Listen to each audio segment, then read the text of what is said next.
എല്ലാവർക്കും സലു കിച്ചണിലേക്ക് സ്വാഗതം. ഇപ്പോൾ കഴിഞ്ഞ പ്രാവശ്യം ഞാൻ കാണിച്ചിട്ടുണ്ടായിരുന്നില്ലേ, നമ്മളുടെ മതിലിൻ്റെ മുകളിൽ ഇതുപോലെ സിമൻറ്റ് ബോർഡ് വെച്ചിട്ട് കവർ ചെയ്തിരിക്കുകയായിരുന്നു കേട്ടോ. പക്ഷെ അത് താഴെ വീണിട്ടുണ്ടായിരുന്നേ. അപ്പോൾ പിന്നെ ഞാൻ ആളിൻ്റെ അടുത്ത് പറഞ്ഞ് വെൽഡർ വന്ന് ആ ബാക്കി ഇരിക്കുന്നതും കൂടെ ഒന്ന് മാറ്റിയിട്ട്, ഞങ്ങളുടെ കയ്യിൽ കുറച്ച് പോളി കാർബണേറ്റ് ഷീറ്റ് ഇരിപ്പുണ്ട് കേട്ടോ. മുൻപ് നമ്മളുടെ കാർ ഷെഡിൻ്റെ മുകളിലൊക്കെ ഇട്ടതിൻ്റെ ബാക്കി ഇൻസാർക്ക് ഇങ്ങനെ സൂക്ഷിച്ച് വെച്ചിരിക്കുകയായിരുന്നു. അപ്പോൾ അതുള്ളത് കൊണ്ട് രക്ഷയായി കേട്ടോ. കാരണം എനിക്ക് തോന്നുന്നു ഈ സിമെൻറ്റ് ബോർഡ് അത്ര സേഫ് അല്ല കേട്ടോ. കാരണം ഇതുപോലെ വെക്കുമ്പോഴേക്ക്, കാരണം വളരെ അടുത്തായതുകൊണ്ടാണ്, അപ്പുറം ഇപ്പുറം കൂടെ നമ്മളിത് അടുക്കള ഭാഗം കൂടിയല്ലേ, അതുകൊണ്ടാണ് അവിടെ അങ്ങനെ കവർ ചെയ്തെടുത്തിരിക്കുന്നത്. അപ്പോൾ പിന്നെ അവർക്കും ആ ഒരു വൃത്തികേടങ്ങ് മാറി കിട്ടുമല്ലോ നമ്മളിവിടെ കവർ ചെയ്യുമ്പോഴേ. ഇതാ കണ്ട, ഈ ഒരു ഷീറ്റ് ഇതാവുമ്പോൾ ലൈറ്റ് വെയിറ്റ് ആണ്, പ്രകാശം ഉള്ളിലേക്ക് അടിക്കും, അങ്ങനെ പല ഗുണങ്ങളുണ്ട്. അപ്പോൾ ഈ ഷീറ്റ് ഇങ്ങനെ എടുത്ത് വയ്ക്കുമ്പോൾ തന്നെ ഞാൻ നിസാർക്കടുത്ത് ചോദിക്കുന്നുണ്ടായിരുന്നു, ഈ ബുദ്ധി എന്തുകൊണ്ട് നമുക്ക് നേരത്തെ തോന്നിയില്ല? നിസാർക്കയെ കുറ്റം പറയാൻ പറ്റത്തില്ല കേട്ടോ, കാരണം ഇങ്ങനെയുള്ള കാര്യങ്ങളൊക്കെ ഞാനാണ് ഓരോ കാര്യങ്ങൾ ചെയ്യുന്നത്. പക്ഷെ ഇത് നല്ലതാണ് കേട്ടോ, ലൈറ്റ് വെയിറ്റ് ആയത് കാരണം പിന്നെ ആരെയും തലയിൽ വീഴുന്നൊന്നും പേടിക്കേണ്ട കാര്യമൊന്നും ഇല്ലല്ലോ. അപ്പോൾ ഇതവിടെ നല്ലതായിട്ട് സെറ്റായിട്ട് ഇരിക്കുകയും ചെയ്യും, ഒരു മറയും ഉണ്ട്, എന്നാൽ നന്നായിട്ട് വെളിച്ചം അടിക്കുകയും ചെയ്യും. ഈ ചില ബുദ്ധികൾ ഇങ്ങനെയാണല്ലോ, പതിയല്ലേ വരത്തുള്ളൂ. അപ്പം ഞാൻ ബ്രേക്ക്ഫാസ്റ്റിന് എന്തുണ്ടാക്കും എന്ന് ഇങ്ങനെ ആലോചിച്ചിരിക്കുകയായിരുന്നേ. അപ്പത്തിന് ആട്ടി വെച്ചിട്ടുണ്ടായിരുന്നു, അതിന് കറി വേണമല്ലോ. അപ്പോഴാണ് ഞാൻ ഓർത്തത്, ഞാൻ ഇതിന് മുൻപ് 2 പോത്തുംകാല് വാങ്ങിച്ചിട്ട് ഫ്രീസറിൽ വെച്ചിട്ടുണ്ടായിരുന്നേ, ഇതുവരെ അത് എടുത്തിട്ടില്ലായിരുന്നു. അപ്പം പിന്നെ അത് നേരെ വെള്ളത്തിലേക്ക് ഇട്ടിട്ട് ഇതാ കൊച്ചുള്ളിയാണ് എടുത്ത് ചതച്ചെടുക്കുന്നത്. ശരിക്കും ഈ പോത്തുംകാലൊക്കെ വയനാട്ടിലാണ് ഫേമസ് എന്നാണ് പറയുന്നത്. നിങ്ങൾ അറിയുന്നവർ പറയണം കേട്ടോ. ഞങ്ങൾ ഇതിനു മുൻപ് നിസാറിക്ക് പോത്തുംകാലം ഉണ്ടാക്കി എനിക്ക് തന്നിട്ടൊക്കെ ഉണ്ട്. അന്ന് അടുപ്പത്തിൽ ഉരുളിയിൽ വെച്ചിട്ടൊക്കെയാണ് അന്ന് തയ്യാറാക്കിയിരുന്നത്. അപ്പോൾ ഇതിൻ്റെ കൂട്ടത്തിൽ ഇഞ്ചിയും വെളുത്തുള്ളിയും കൂടി ഒന്ന് ചതച്ചെടുക്കുകയാണ്. അത് ശരിക്കും പക്ക ട്രഡീഷണൽ രീതിയിൽ തന്നെയാണ് ഉണ്ടാക്കി തന്നത്. അടിപൊളി ടേസ്റ്റ് ആയിരുന്നു കേട്ടോ. അപ്പം ഇന്നിപ്പം എന്തായാലും അത്രയും ഞാൻ അങ്ങ് മെനക്കെടാനൊന്നും പോകുന്നില്ല, കാരണം ഇന്ന് രാവിലത്തെ കാപ്പിക്ക് വേണ്ടിയിട്ട് ഉണ്ടാക്കുന്നതാണേ. അപ്പം അന്ന് നിസാറിക്ക ഉണ്ടാക്കിയതിൻ്റെ ആ വീഡിയോയുടെ ലിങ്ക് ഞാൻ ഇതിൻ്റെ താഴെ കൊടുത്തേക്കാം കേട്ടോ. അപ്പം നിങ്ങൾക്ക് നോക്കുന്നവർക്ക് അത് നോക്കാമല്ലോ, രസമുണ്ട് കേട്ടോ അന്ന് ഉണ്ടാക്കിയതൊക്കെ. അപ്പോൾ പച്ചമുളകും കറിവേപ്പിലയും കൂടി ഒന്ന് ചതച്ചെടുക്കണേ. അപ്പം ശരിക്കും ഈ പോത്തുംകാല് 7-8 മണിക്കൂർ വിറകടുപ്പിൽ കിടന്ന് റെഡിയായി വരണം എന്നൊക്കെയാണ് പറയണത്. പക്ഷെ അന്ന് നമ്മൾ 7-8 മണിക്കൂറൊന്നും എടുത്തില്ല കേട്ടോ. പിന്നെ ഇതാ ഇതിലേക്ക് നമ്മൾ കുരുമുളകും അതുപോലെ തന്നെ പെരിഞ്ജീരകം ഇല്ലേ, വലിയ ജീരകവും കൂടെ ഒന്ന് ചതച്ചെടുക്കുകയാണ്. പിന്നെ ഓരോന്നിനും അതിൻ്റെതായ രീതിയിൽ ഉണ്ടാക്കുമ്പോൾ ഒരു പ്രത്യേക രുചി തന്നെ ആണല്ലോ. അപ്പോൾ ഇനിയിപ്പോൾ ഇതിലേക്ക് വേണ്ട പൊടികളാണ് ഞാൻ എടുക്കുന്നത്. ഞാൻ പറഞ്ഞില്ലേ, വലിയ ട്രഡീഷണൽ രീതിയിലൊന്നും അല്ല ഇന്നിപ്പോൾ ഉണ്ടാക്കണത്, എന്നാൽ നല്ല ടേസ്റ്റ് തന്നെ ആയിരിക്കും. മല്ലിപ്പൊടിയും മുളക് പൊടിയും അതുപോലെ തന്നെ കുറച്ച് മഞ്ഞൾപ്പൊടി കേട്ടോ. മല്ലിപ്പൊടി കുറച്ച് കൂടുതൽ ചേർക്കുന്നുണ്ട്. പിന്നെ വേണ്ടത് ഗരം മസാല പൊടിയും അതുപോലെ തന്നെ കുരുമുളക് പൊടിയാണ് കേട്ടോ. പാകത്തിനുള്ള ഉപ്പും കൂടി എടുത്തിട്ടുണ്ട്. അപ്പം ഇന്നിപ്പം വളരെ വേഗത്തിൽ എങ്ങനെ പോത്തുംകാലം ഉണ്ടാക്കാം എന്നാണ് ഞാൻ കാണിക്കുന്നത് കേട്ടോ. വെളിച്ചെണ്ണ ഒഴിച്ചിട്ട് അതൊന്ന് ചൂടാകുമ്പോഴേക്കും നമുക്ക് ഉലുവയിട്ടൊന്ന് പൊട്ടിച്ചു കൊടുക്കണേ. പിന്നെ നമ്മൾ ഈ ചതച്ച് വെച്ചിരിക്കുന്ന പച്ചമുളകും കുരുമുളകും എല്ലാം ഇല്ലേ, അതും എല്ലാം ഇട്ട് കുറച്ച് കറിവേപ്പിലയൊക്കെ ഇട്ടിട്ട് ഒന്ന് വഴറ്റി കൊടുക്കാം കേട്ടോ. അപ്പോൾ പോത്തുംകാല് ഇഷ്ടമുള്ളവരൊക്കെ ഒന്ന് പറയണം കേട്ടോ. അപ്പം നിങ്ങളിലെ എത്ര പേര് പോത്തുംകാല് ഉണ്ടാക്കി നോക്കിയിട്ടുണ്ടെന്നും പറയണേ. അന്ന് നമ്മൾ കാണിച്ച ആ സമയത്ത് അത് ട്രെൻഡിങ് ആയിരുന്നു കേട്ടോ. എന്നിട്ട് ഇതാ നമുക്ക് ആ ചതച്ച കൊച്ചുള്ളിയും ഒരു സവാളയാണ് ഞാൻ എടുത്തിട്ടുള്ളത്, അതും കൂടി ഇട്ടിട്ട് നമുക്കൊന്ന് വഴറ്റി കൊടുക്കാം. ശരിക്കും നമ്മൾ നാടൻ വിഭവങ്ങൾ ഉണ്ടാക്കുമ്പം കൊച്ചുള്ളിക്ക് വളരെ പ്രാധാന്യം തന്നെയാണ് കേട്ടോ. അത് കൊച്ചായിട്ട് ഇരുന്നാലും അത് തരുന്ന രുചി അതൊന്ന് വേറെ തന്നെയാണ്. അപ്പോൾ അതാ ഇതുപോലെ ഒന്ന് വഴറ്റി കൊടുക്കണേ. അപ്പം ഞാനിങ്ങനെ ഇടയ്ക്ക് നിസാറിക്ക് അടുത്ത് പറയുന്നുണ്ടായിരുന്നു കേട്ടോ, നമുക്ക് എപ്പോഴെങ്കിലും വയനാട് പോയിട്ട് ഈ പോത്തുംകാല് കിട്ടുന്ന സ്ഥലത്ത് പോയി അതൊന്ന് കഴിക്കണം എന്ന്. എന്നിട്ട് ഇതാ ഈ മസാലപ്പൊടികൾ നമുക്ക് ഇതിലേക്ക് ഇട്ടിട്ട് ഒന്ന് വഴറ്റി കൊടുക്കാം കേട്ടോ. അപ്പോൾ വയനാട്ടിൽ ഫേമസ് ആയിട്ട് പോത്തുംകാല് കിട്ടുന്നത് എവിടെയാണെന്ന് നിങ്ങൾ അറിയുന്നവർ ഒന്ന് കമൻറ്റ് എഴുതണം കേട്ടോ, അതെവിടെയാണെന്നുള്ളത്. ഫോൺ നമ്പർ കൂടി ഉണ്ടെങ്കിൽ കൊള്ളാം, വിളിച്ചിട്ടൊക്കെ പോകാമല്ലോ, ഉണ്ടെങ്കിൽ ചെന്നാൽ മതിയല്ലോ. എന്നിട്ട് ഞാൻ കഴുകി വൃത്തിയാക്കി വെച്ചിരിക്കുന്ന പോത്തുംകാല് ഇതിലേക്ക് വെച്ച് കൊടുക്കാൻ കേട്ടോ. അതിൻ്റെ പ്രഷർ കുക്കറിൽ കയറുമെന്ന് എനിക്ക് ചെറിയൊരു സംശയം ഉണ്ടായിരുന്നു. ഭാഗ്യം കയറിയിട്ടുണ്ട്. പിന്നെ അതിൻ്റെ ആ കാലൊന്ന് വൃത്തിയാക്കിയപ്പോൾ ഒരു 5-6 പീസ് കിട്ടി, അതും കൂടി ഇതിലേക്ക് ഇട്ട് കൊടുക്കാൻ കേട്ടോ. പിന്നെ ഇവരാരും ഇങ്ങനെ കാലൊന്നും കടിച്ചു പറിക്കുന്ന ആൾക്കാരൊന്നും അല്ല, എനിക്കാണ് ഇതൊക്കെ ഇഷ്ടം കേട്ടോ. അപ്പോൾ ഇതുപോലെ ഒന്ന് വഴറ്റി കൊടുക്കാം. ഇപ്പോൾ നമ്മൾ പോത്തുംകാലം ഉണ്ടാക്കിയാലും അതിൽ ഗ്രേവിയും ഇതുപോലത്തെ എല്ലാ പീസൊക്കെ ഉണ്ടാവുമല്ലോ, അത് മതിയാവും. പിന്നെ ഇതാ ഇവിടെ ഉള്ളവർക്ക് കുറച്ച് ഗ്രേവി ഇങ്ങനെ തൊട്ട് കൂട്ടാൻ വേണം എന്ന് മാത്രമേ ഉള്ളൂ കേട്ടോ. ഞാൻ കുറച്ച് തിളച്ച വെള്ളമാണ് ഇതിലേക്ക് ഒഴിച്ചു കൊടുക്കുന്നത്. അത് വെന്ത് വരുമ്പോൾ ശരിക്കും പറഞ്ഞാൽ ഒന്ന് വറ്റിയാണ് വരുന്നത്. അതുകൊണ്ടാണ് ഞാൻ കുറച്ച് തിളച്ച വെള്ളം നമ്മൾ ഇതിലേക്ക് ഒഴിച്ചു കൊടുക്കുന്നത്.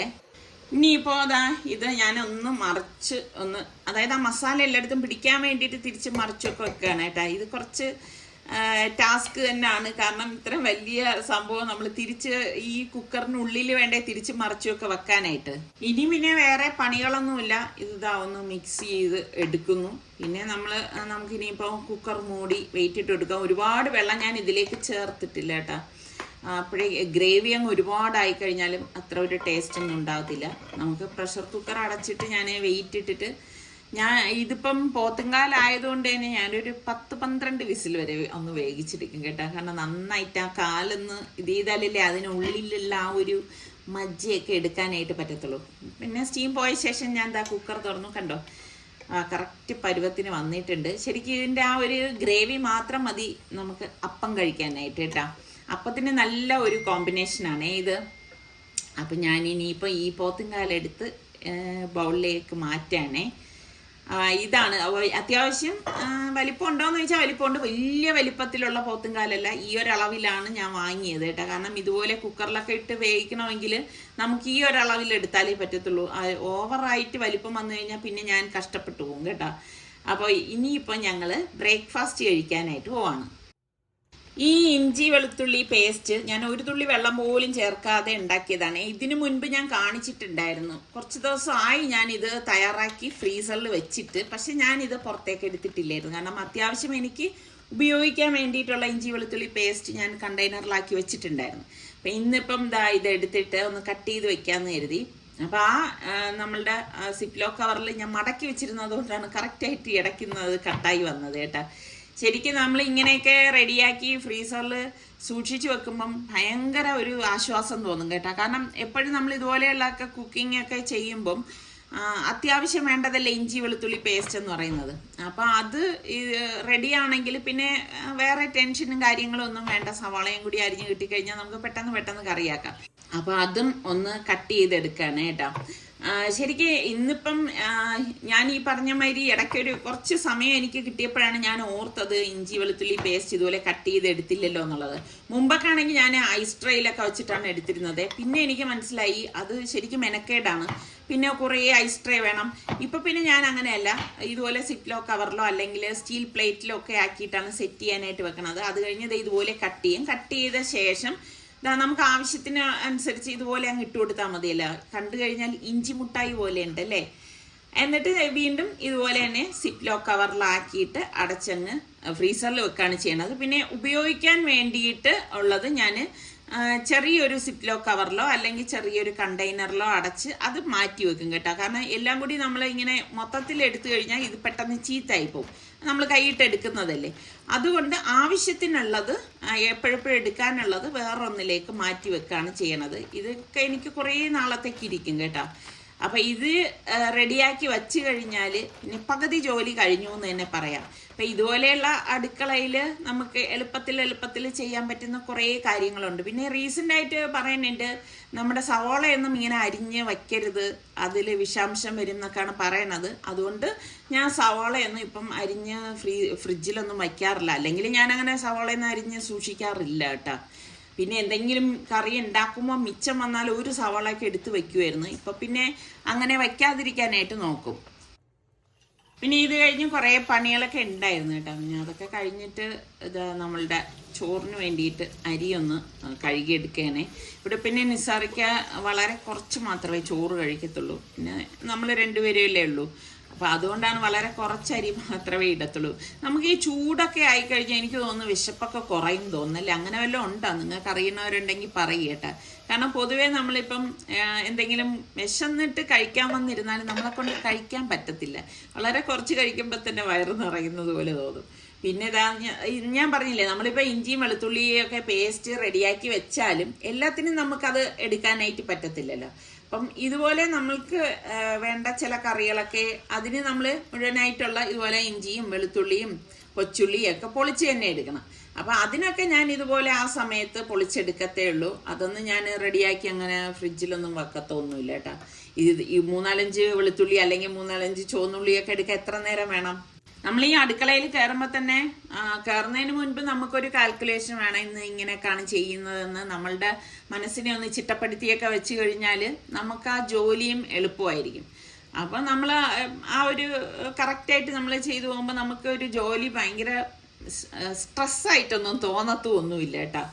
അപ്പോൾ ഇതാ ചോറ് ഇവിടെ റെഡിയാകുന്നുണ്ട്. അപ്പം ഞാൻ ഇതാ മൺചട്ടി എടുത്ത് കഴുകി അടുപ്പത്തേക്ക് വെച്ചു. ശരിക്കും മീൻകറിയൊക്കെ വെക്കുമ്പോൾ മൺചട്ടിയിൽ ഉണ്ടാക്കുന്നത് തന്നെയാണ് ടേസ്റ്റ് കൂടുതൽ അല്ലേ.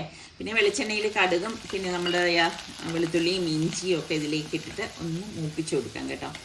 എനിക്കാണെങ്കിൽ ഈ കറുത്ത ചട്ടിയേക്കാളും ഇഷ്ടം ചുവന്ന ചട്ടിയാണേ. നിങ്ങൾക്കൊക്കെ കറുത്ത ചട്ടിയാണോ ഇഷ്ടം, ചുവന്ന ചട്ടിയാണോ ഇഷ്ടം? പിന്നെ എൻ്റെ കയ്യിൽ ഈ ഒരു സൈസിലുള്ള ചുവന്ന ചട്ടിയല്ല, അത് വേറൊരു മോഡലാണ് ഇരിക്കുന്നത് ചുവന്ന ചട്ടിയൊക്കെ. എനിക്ക് പിന്നെ ഇങ്ങനത്തെ ഈ ഒരു ഷേപ്പാണ് ഭയങ്കര ഇഷ്ടം. അതുകൊണ്ടാണ് ഞാൻ ഈ കറുത്ത ചട്ടി എടുത്തിരിക്കുന്നത്. എന്നിട്ട് നമുക്ക് കുറച്ച് കറിവേപ്പിലയും കൂടി ഇട്ടിട്ട് ഇതുപോലെ ഒന്ന് ഇളക്കി കൊടുക്കണം. അപ്പം നല്ല ഒരു മൂത്ത മണം വരും. അപ്പോഴേക്ക് നമുക്ക് ഈ കൊച്ചുള്ളി ഞാനിവിടെ അരിഞ്ഞെടുത്തിട്ടുണ്ട്, ആ കൊച്ചുള്ളിയും കൂടി ചേർത്ത് ഒന്ന് ഇളക്കി കൊടുക്കാം. ഓരോരുത്തരും ഓരോ രീതിയിലല്ലേ കറികളൊക്കെ ഉണ്ടാക്കണത്. ഒന്നും ഒന്നിനോട് സാമ്യത ഇല്ല എന്ന് വേണം പറയാൻ അല്ലേ. ഞാൻ ഇതിലേക്ക് 1 ടീസ്പൂൺ മഞ്ഞൾപ്പൊടിയും പാകത്തിനുള്ള ഉപ്പും പിന്നെ 1 ടീസ്പൂണോളം കുരുമുളക് കൂടി ഉണ്ടല്ലോ, അതും കൂടി ഇട്ടിട്ട് ഇളക്കി കൊടുക്കുകയാണ്. ഇത് തന്നെ പല രീതിയിൽ ഞാൻ ഈ ഒരു കറി ഉണ്ടാക്കാറുണ്ട്. അതിന് ശേഷം നമുക്ക് കാശ്മീരി ചില്ലി പൗഡർ ഞാനിവിടെ ഒരു 2.5 ടേബിൾ സ്പൂണോളം എടുത്തിട്ടുണ്ട്. എന്നിട്ട് നമുക്ക് ഇളക്കി കൊടുക്കാം. ഇതാവുമ്പോൾ പിന്നെ അധികം എരിവൊന്നുമില്ല, പിന്നെ കുരുമുളക് പൊടി ചേർത്തത് കൊണ്ട് ആ ഒരു എരിവ് കിട്ടത്തേ ഉള്ളൂ കേട്ടോ. ഓവറായിട്ട് എരിക്കത്തും ഒന്നുമില്ല. ഇനി നമുക്ക് വേണ്ടത് പുളിവെള്ളമാണേ. പുളി പിഴിഞ്ഞെടുത്ത് വെച്ചിട്ടുണ്ടായിരുന്നു, ആ പുളിവെള്ളം കൂടി ഇതിലേക്ക് ഒഴിച്ചു കൊടുക്കാം. എന്നിട്ട് നന്നായിട്ട് ആ ഒരു പച്ച മണം ഉണ്ടല്ലോ അത് മാറത്തക്ക രീതിയിൽ ഒന്ന് ഇളക്കി കൊടുക്കണേ.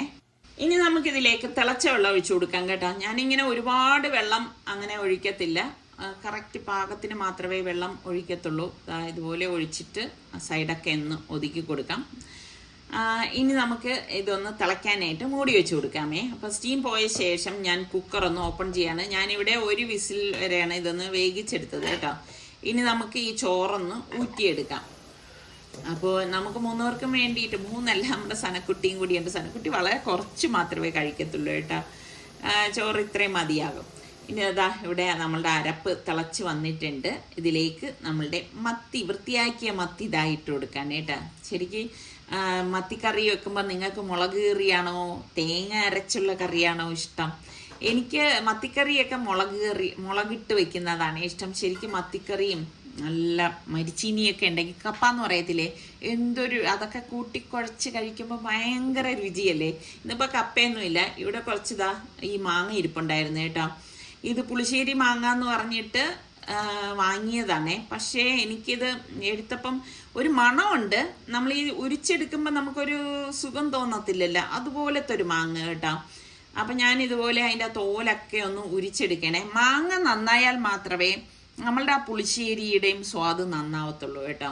മാങ്ങയ്ക്ക് ഒരു ഗുണമില്ലെങ്കിൽ പുളിശ്ശേരിക്കും ഒരു സുഖം ഉണ്ടാവത്തില്ല. എന്നിട്ട് ഞാൻ എന്താ മാങ്ങ കുക്കറിലേക്ക് ഇട്ട് കുറച്ച് വെള്ളം കൂടി ഒഴിച്ചിട്ട് നമുക്ക് ഇതൊന്ന് വേവിച്ചെടുക്കാം. ഞാനൊരു 2 വിസിൽ വരെ വേവിച്ചെടുക്കും.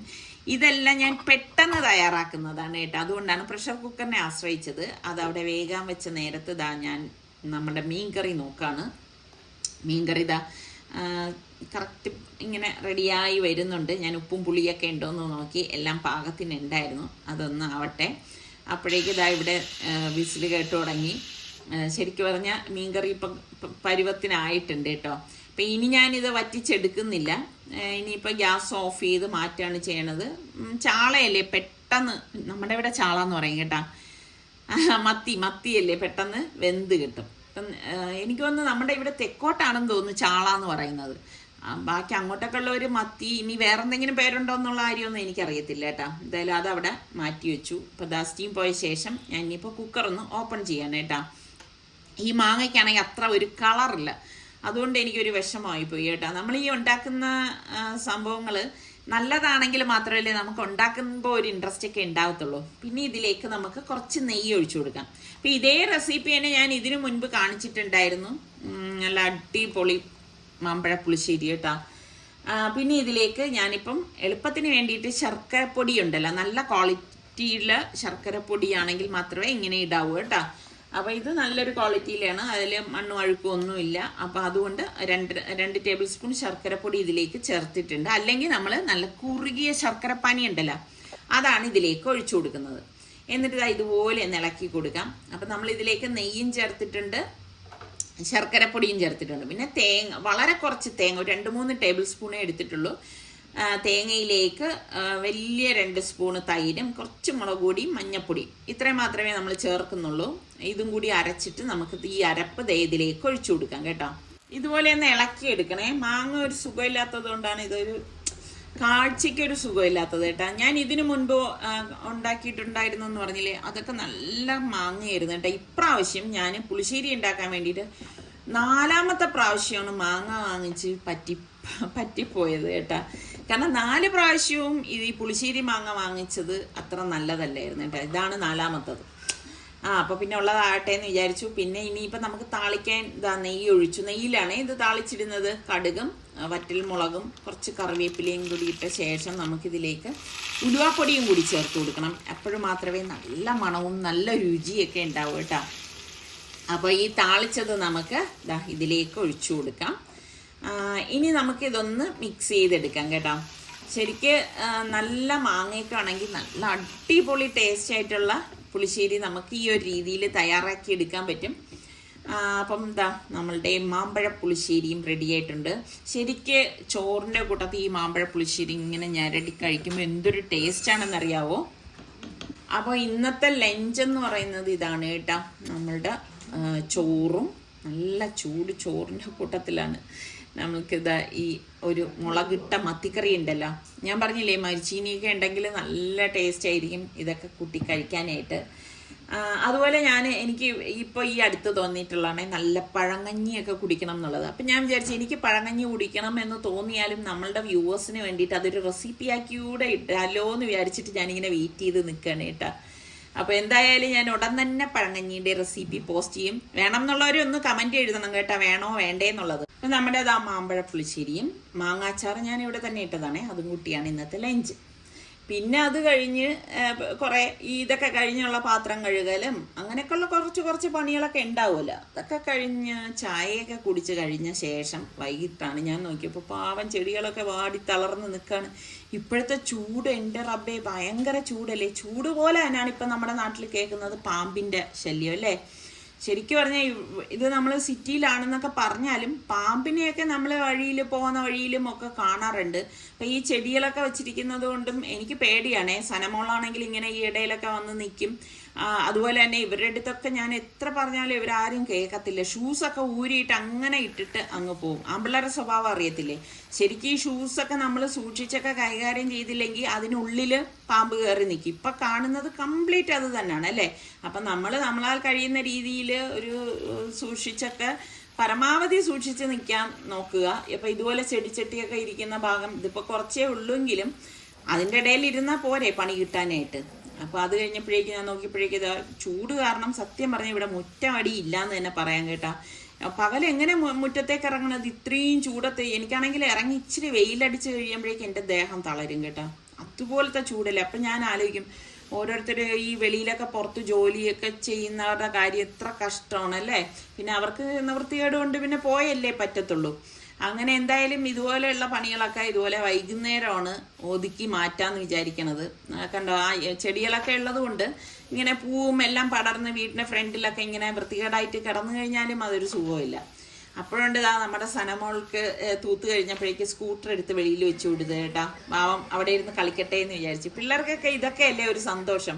പിന്നെ നമ്മൾ കൂടെ നിന്ന് തന്നെ കളിപ്പിക്കും കേട്ടോ. കാരണം ആ ഗേറ്റിൻ്റെ ഇടയിൽ കണ്ട ഇഴയുള്ളത് കൊണ്ട് വെളിയിലൊക്കെ പട്ടി പോവും. പിള്ളേരല്ലേ, ഇവർ കൈ വെളിയിലിടും. എനിക്ക് അങ്ങനെയൊക്കെ പേടി തോന്നും കേട്ടോ. അതുകൊണ്ട് ഞാൻ എവള് നിൽക്കേണ്ടതൊക്കെ കൂടെ ഇങ്ങനെ നിൽക്കും. അപ്പോൾ അത് അവള് ഭയങ്കര സ്റ്റൈലിലൊക്കെ സ്കൂട്ടർ ഓടിക്കണേ. പിന്നെ ഞാൻ പറഞ്ഞു മതി മോളെ, ഇനിയിപ്പോൾ നമുക്ക് അകത്ത് കയറാം. കാരണം നല്ല ചൂടുണ്ട് കേട്ടോ. ഇപ്പോൾ വൈകുന്നേരം ആണെങ്കിലും അറിഞ്ഞൂടെ ആ ചൂട്. അത് തറയിൽ ഇങ്ങനെ കല്ലല്ലേ ഇട്ടിരിക്കുന്നത്, അതുകൊണ്ട് തന്നെ നല്ല ചൂടുണ്ട്. അപ്പം അവൾക്ക് മനസ്സില്ലാ മനസ്സോടെയാണ് പിന്നെ അകത്തേക്ക് വന്നത്. നമ്മുടെ ഇവിടെ ആണെങ്കിൽ സുൽത്താൻ പോയ ശേഷം ഞാൻ സുൽത്താൻ്റെ റൂം ഒതുക്കിയിട്ടേ ഇല്ലേ. സാധാരണ നമ്മുടെ സുൽത്താൻ വന്നിട്ട് പോയ ആ ഒരു ടൈമിൽ തന്നെ ഞാൻ ബെഡ്ഷീറ്റ് എല്ലാം മാറ്റും, റൂമെല്ലാം നീറ്റായിട്ട് ഒതുക്കി എല്ലാം വെക്കും. സുൽത്താൻ്റെ റൂം പിന്നെ അങ്ങനെ വലിയ ഒതുക്കലിൻ്റെ കാര്യമൊന്നുമില്ല, എങ്കിലും നല്ല വൃത്തിയൊക്കെ എല്ലാം ഒതുക്കി എടുത്ത് ബാത്റൂമൊക്കെ കഴുകി വൃത്തിയാക്കിയൊക്കെ വയ്ക്കുമായിരുന്നു. ഇപ്പം ഈ ചൂട് കാരണം സത്യം പറഞ്ഞാൽ ഇങ്ങോട്ട് വന്നിട്ടുണ്ടായിരുന്നില്ല. അപ്പം വിചാരിച്ച് ഇനിയിപ്പോൾ എന്തായാലും വൈകിക്കാൻ വയ്യ, ഈ ഒരു ടൈമേ പറ്റത്തുള്ളൂ, പകലൊക്കെ നല്ല ചൂടല്ലേ, അപ്പം ഇങ്ങോട്ടേക്ക് കയറാനും പറ്റത്തില്ല. പിന്നെ സുൽത്താൻ്റെ കുറേ തുണികൾ കഴുകാൻ വേണ്ടി ഇവിടെ ഇട്ടിട്ടുണ്ടായിരുന്നു, അപ്പം അതും ഒന്ന് കഴുകണം. അപ്പം ഞാൻ ബെഡ്ഷീറ്റ് മാറ്റിയിട്ട് വേറെ പുതിയ ബെഡ്ഷീറ്റ് ഇതിലേക്ക് വിരിച്ചിടാണ്. ഇവർ വരുമ്പോൾ ഇങ്ങനെയാണ് കേട്ടോ, വരുന്ന സമയമാകുമ്പോഴേക്കും ഞാൻ വീണ്ടും ഈ ഷീറ്റ് മാറ്റിയിട്ട് വേറെ ഷീറ്റ് വിരിച്ചിടും. ഇപ്പോൾ പോകുമ്പോൾ അവർ ഉപയോഗിച്ചതല്ലേ, അത് കാരണം ഇതെല്ലാം മാറ്റി എടുത്ത് വെക്കാണ് ചെയ്യണത്. പക്ഷേ ഇപ്രാവശ്യം എനിക്ക് തോന്നുന്നു നമ്മൾ പണ്ടൊന്നും ഇത്രയും ചൂട് നമ്മൾ അറിഞ്ഞിട്ടില്ല അല്ലേ, ഇപ്പോഴല്ലേ ഇങ്ങനെ കേൾക്കുന്നത്, ഇത്രത്തോളം ചൂടും അതുപോലെ തന്നെ ഇത്രത്തോളം പാമ്പുകളുടെ ശല്യവും കേൾക്കണത്. എനിക്ക് തോന്നുന്നു ഈ വർഷമാണ് ഞാൻ ഇത്രത്തോളം കേട്ടിട്ടുണ്ടായിരുന്നത്. അതുപോലെ തന്നെ ഇപ്പം എ സി ഇല്ലാത്ത വീടുകളില്ല എന്ന് തന്നെ പറയാം. പണ്ടൊക്കെ ആഡംബരത്തിൻ്റെ ഒരു സിഗ്നലായിരുന്നു എ സി എന്ന് പറയുന്നത്. ഇപ്പം അത് ആഡംബരമല്ല, ഇപ്പം നമുക്ക് ഈ പറഞ്ഞ മാതിരി നമ്മളുടെ ആവശ്യത്തിൻ്റെ കാര്യമായിട്ട് മാറിയിരിക്കുകയാണ്. കാരണം എ സി ഇല്ലാതെ പറ്റാത്തൊരവസ്ഥയാണ്, അത്രത്തോളം ചൂടല്ലേ ഓരോ സ്ഥലങ്ങളിലും. നല്ല ചൂടാണെന്നൊക്കെ വിചാരിച്ച് മടിയൊക്കെ പിടിച്ചിരുന്ന് കഴിഞ്ഞാൽ പിന്നെ അതൊരു ഭയങ്കര ബുദ്ധിമുട്ടാവും. ഇത്രയും ദിവസം ഞാൻ അങ്ങനെ മാറ്റി വെച്ചിരുന്ന് ഇരിക്കുകയായിരുന്നു. ഇനിയിപ്പോൾ ഞാൻ വിചാരിച്ചു എന്തായാലും അങ്ങനെ നിന്നിട്ട് കാര്യമില്ല, രണ്ടും കൽപ്പിച്ച് അങ്ങ് ഇറങ്ങിയതാണ് കേട്ടോ. നിങ്ങളുടെ നാട്ടിലൊക്കെ ചൂട് തന്നെയല്ലേ? പാലക്കാടൊക്കെ ഭയങ്കര ചൂടാണെന്ന് ചിലവരൊക്കെ കമൻറ്റിൽ എനിക്ക് എഴുതിയിട്ടുണ്ടായിരുന്നു. പിന്നെ ഞാൻ വിചാരിച്ചു അപ്പോഴേക്ക് രാത്രിയായേ, സുലുവിൻ്റെ തുണി ഇവിടെ കൊണ്ടിട്ട് നനച്ചിട്ട് വിരിച്ചിട്ടാന്ന് വിചാരിച്ചു. പിന്നെ നിസാറയ്ക്ക് എന്നെ എപ്പോഴും വഴക്കുറേ, രാത്രി ഒന്നും നനയ്ക്കാൻ പാടില്ല, കറണ്ടൊക്കെ കൂടുതലാവുന്ന ടൈമല്ലേ രാത്രി എന്ന് പറയുന്നത്. പക്ഷേ ഈ ചൂട് കാരണം പകലും പറ്റത്തില്ല, പകൽ പിന്നെ നമ്മളുടെ തുണികളും എല്ലാം നനയ്ക്കാനും ഒക്കെ ഉണ്ടായിരുന്നു, അങ്ങനെ അങ്ങ് പോയി. ഇത് പിന്നെ ഇന്നിപ്പം നിന്ന് എന്തായാലും സുലുവിൻ്റെ ആ ഒരു നനയ്ക്കാനുള്ള ഡ്രസ്സും ബെഡ്ഷീറ്റും എല്ലാം നനച്ച് വിരിച്ചിടാന്ന് വിചാരിച്ച്. അപ്പോൾ നമ്മളെ ആ പഴയ വാഷിംഗ് മെഷീൻ ഇവിടെ കൊണ്ടുവന്ന് വെച്ചിട്ടുണ്ടായിരുന്നു കേട്ടോ. അപ്പോൾ ഇതിലാകുമ്പോൾ പിന്നെ പെട്ടെന്ന് നനച്ചിട്ട് ഇവിടെ വിരിച്ചിട്ട് താഴോട്ട് പോയാൽ മതിയല്ലോ. അപ്പോൾ ഇത് നനയ്ക്കുന്ന സമയം ഞാൻ ടെറസിൽ അങ്ങോട്ടും ഇങ്ങോട്ടും നടക്കുമായിരുന്നു. അപ്പോൾ ചെറിയ കാറ്റൊക്കെ ഉള്ളതുകൊണ്ട് നല്ല രസമുണ്ട് കേട്ടോ ഇവിടെ വന്ന് നിൽക്കാനായിട്ട്. പക്ഷെ എനിക്കിങ്ങനെ ഈ രാത്രിയൊക്കെ പുറത്തിറങ്ങി ഇങ്ങനെ നിൽക്കുന്നതിനോടും വലിയ താല്പര്യമൊന്നുമില്ല. കാരണം പരുന്തും വവ്വാലും ഒക്കെ ഇങ്ങനെ മേളിൽ കിടന്ന് പറക്കും കേട്ടോ. നിസാർക്ക് പള്ളിയിൽ പോയിരിക്കുകയാണേ, അതുകൊണ്ടാണ് ഞാൻ പിന്നെ ഈ സമയത്ത് തുണിയൊക്കെ വിരിച്ചിടാന്നൊക്കെ വിരിച്ചത്. നിസാർക്ക് ഇവിടെ ഉണ്ടെങ്കിൽ എപ്പോഴും എന്നെ വഴക്ക് പറയും കേട്ടോ. പെണ്ണുങ്ങളും പിള്ളേരും ഒന്നും സന്ധ്യയ്ക്കൊന്നും വെളിയിലിറങ്ങിക്കൂടാ, രാത്രി ഇങ്ങനെ പുറത്തേക്കൊന്നും നിന്നൂടാന്നൊക്കെ പറയും. അങ്ങനെയൊക്കെ എനിക്കറിയത്തില്ല അതിൻ്റെ കാര്യം എന്താണ് എന്നുള്ള കാര്യമൊന്നും. അപ്പം അറിയുന്നവരൊക്കെ ഒന്ന് കമൻറ്റ് എഴുതുക. എന്തായാലും ആ പറയുന്നത് സത്യം തന്നെയാണ്, അങ്ങനെ നമ്മൾ രാത്രി പുറത്തിറങ്ങിക്കൂടാ. അതുപോലെ കുഞ്ഞുങ്ങളുടെ തുണികൾ രാത്രി വെളിയിലേക്ക് വിരിച്ചിട്ടൂടാന്നൊക്കെ പറയും. ഇതിപ്പം ഞാൻ ഈ സ്റ്റാൻഡ് ഇവിടെ വയ്ക്കത്തില്ല കേട്ടോ, ഇതിനെ സൈഡിലേക്ക് അങ്ങ് ഒതുക്കി വെച്ചിട്ടേ ഞാൻ പോകത്തുള്ളൂ. അപ്പോൾ ഇതൊക്കെയാണ് നമ്മളുടെ ഇന്നത്തെ വിശേഷങ്ങൾ എന്ന് പറയുന്നത്.